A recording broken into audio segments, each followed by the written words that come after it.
Sziasztok! Majd rendhagyó videóval készültem. Nem borokat kóstolunk, hanem pisztáciakrémeket, aminek az az oka, hogy a Rezedak kínálatában ott van a pisztáciakrém is, Görögországból, egy organikus termesztés biztosító farmról, de nagyon kíváncsiak vagyunk arra, hogy ami itthon a leggyakrabban szembe jön velünk, azok a krémek mit tudnak. Amikor kóstolunk, akkor alapvetően megnézzük a krémnek a színét, mennyire hasonlít, mennyire pisztáciazöld, mennyire kevésbé pisztáciazöld, fontos az állag, a könnyen kenhető, darabos, homogén, krémes, stb.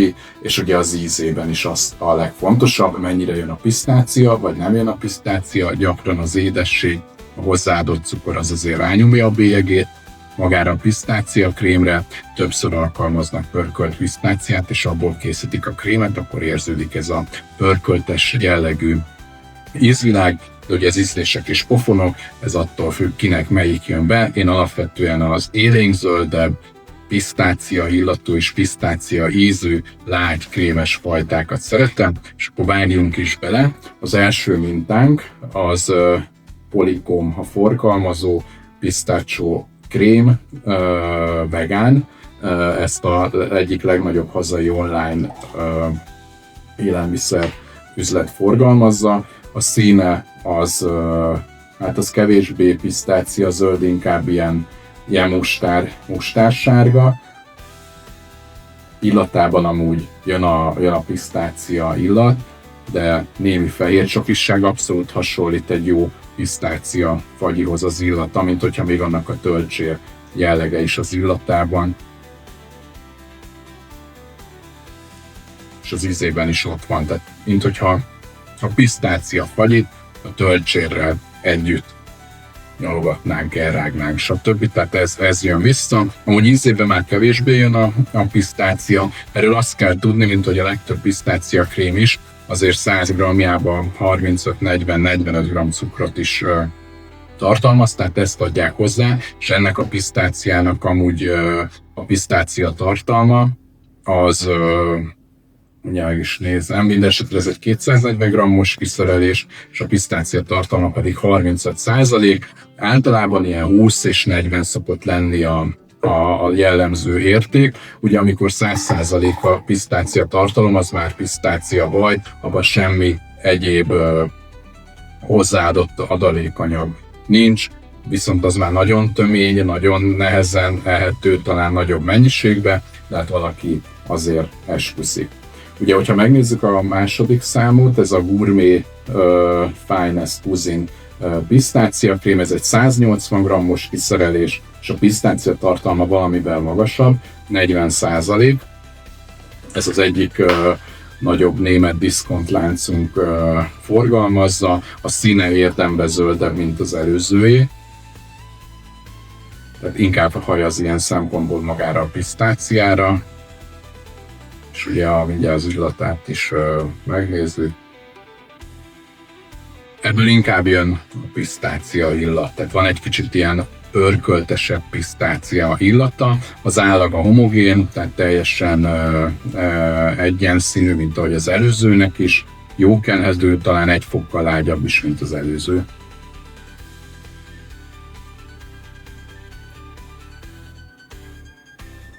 Pisztácia az előzőnél jobban jön, viszont mintha egy fokkal édesebb is lenne az íze.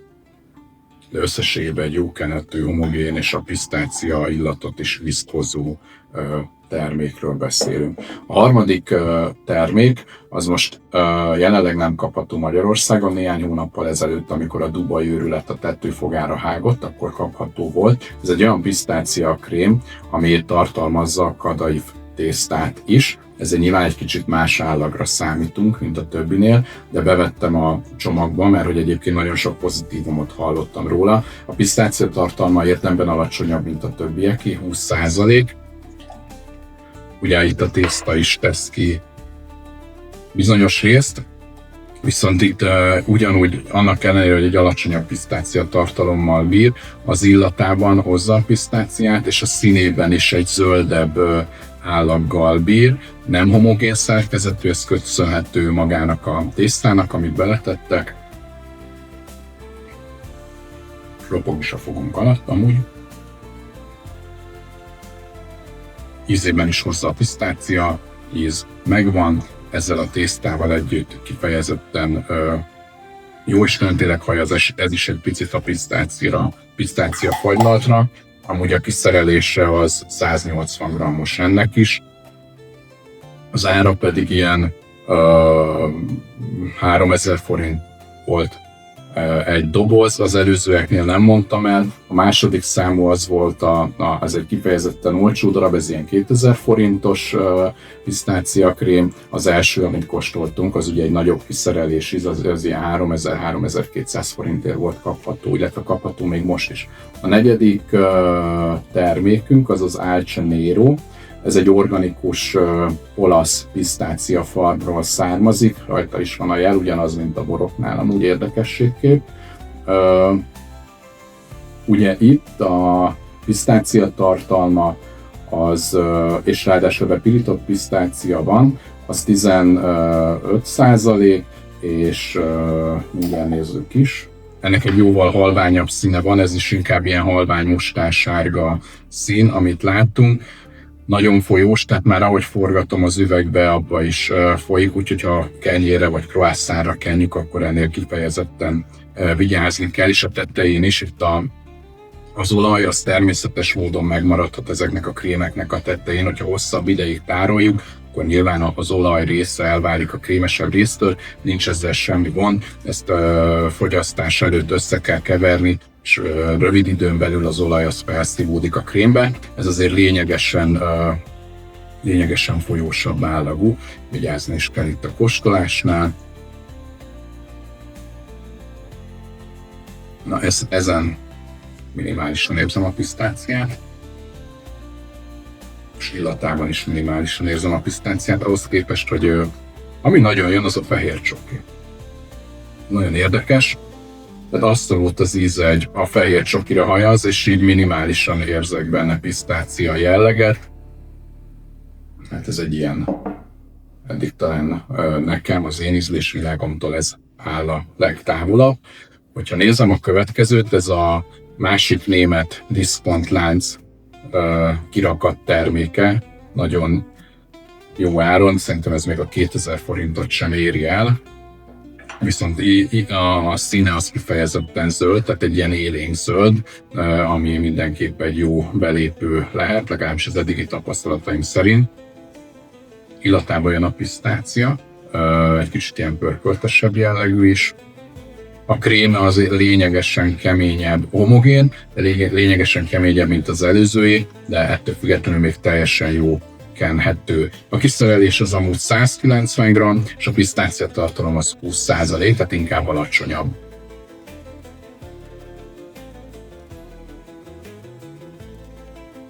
Hát az ízébe viszont kevésbé jön a pisztácia. Inkább hasonlít egy ilyen édes masztára, aki szereti ezt a glejes, tömény,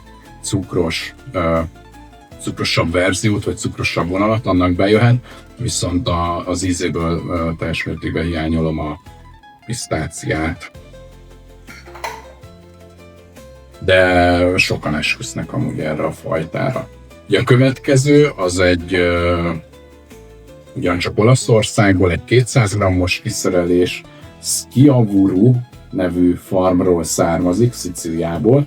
Ennek a legmagasabb a pisztácia tartalma az összes kóstolt pisztácia közül, 45%-os, és ennek az ára talán a legmagasabb, ez közel 4000 forint ebben a kiszerelésben, és a legnagyobb hazai online diszkont áruházunknál érhető el. Illetve az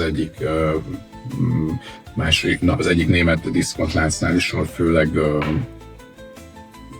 főleg ilyen kozmetikai termékeket árusítanak, de némi élelmiszer is ott van. Ott találtunk rá ugye erre a termékre. A színe az gyönyörű zöld, tehát ez az élénk, igazi, jó minőségű pisztáciára hajazó szín, egy sűrűbb, de homogén textúra, teljesen jó kenhető amúgy.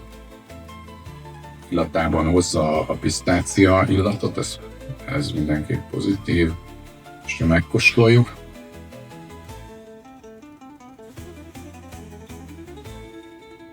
Egy nagyon krémes állaga van, ez ilyen krémes, már vajas állag, és érződik rajta a pisztácia. Talán még van is egy ilyen kis pörköltes jegye is, de megkockáztatom, hogy eddig itt ez áll össze a leginkább, és így jön mindig illatában, mint ízében legjobban a pisztácia, tehát nem is véletlen, hogy ez amúgy a legdrágább kóstolt verziónk. És az utolsó termékünk, az a Bandola nevű márka, egy 350 g-os kiszerelés, tehát ez a legnagyobb méretű kiszerelés. Viszont a pisztácia tartalmas csak 10%, és ebben mogyoró is található 6%-nyi mértékben. A színe az inkább halvány mustársárga, tehát nem jön az élénkzöld pisztácia szín. Tehát az illata is eléggé visszafogott, de a pisztáciát nagyon kevésbé lehet kiérezni szerintem. És nézzük, az állaga az, mint ha lennének benne kisebb darabok, hogy ez most a pisztácia vagy a mogyoró, ezt nem tudom pontosan megállapítani, de ez is egyébként teljesen jó kenhető, illetve itt még az olaj egy kicsit fennmaradt a krém tetején, de ahogy ezt elmondtam, ezzel nincs semmi probléma.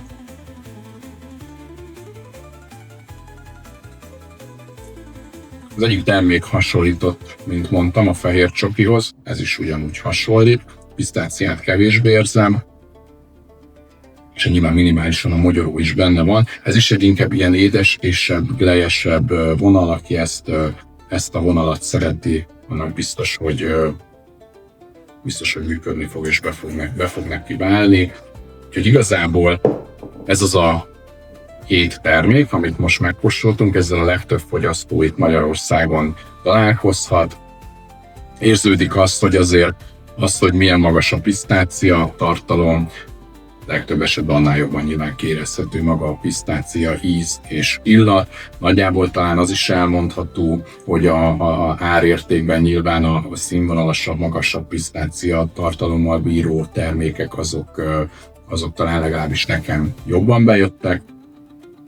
Amúgy a pisztácia krémeket croissantra kenni, süteményekbe beletenni, talán a legjobb, és így érdemes őket kóstolni. Úgyhogy mindenkinek jó kóstolást kívánok, és majd jelentkezni fogok a saját termékünkkel is, csak azt nem, az egy árát tekintve és álláspontunk szerint egy más kategória, és majd arról is fogok beszélni egy másik videóban. Úgyhogy nektek is jó kóstolást kívánok, és remélem, hogy sikerült pár hasznos információt megosztanom ezekről a termékekről. Sziasztok!